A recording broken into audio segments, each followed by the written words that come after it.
বিচারপতি তোমার কাছে বিচার না পেলে কোথায় বিচার পাবো বলো, কার কাছে গেলে বলো, কার কাছে গেলে?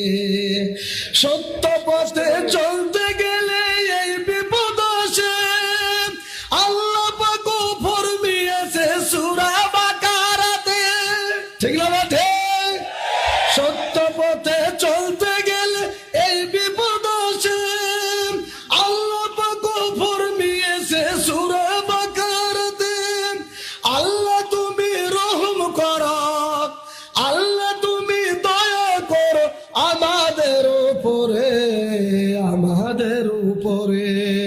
বিচারপতি তোমার কাছে বিচার না পেলে কোথায় বিচার পাবো বলো, কার কাছে গেলে বলো, কার কাছে গেলে? অন্যায় কাজ করে যারা ধরা নাহি পড়ে, ভালো মানুষেরা কষ্ট করে জেলখানার ভিতরে। কত দোষীরা দেখি ছাড়া পেয়ে যায়, কত দোষী ব্যক্তিরাও ছাড়া পেয়ে যায়, নির্দোষীরাই জেলে। কোথায় বিচার পাবো বলো, কার কাছে গেলে বলো, কার কাছে গেলে?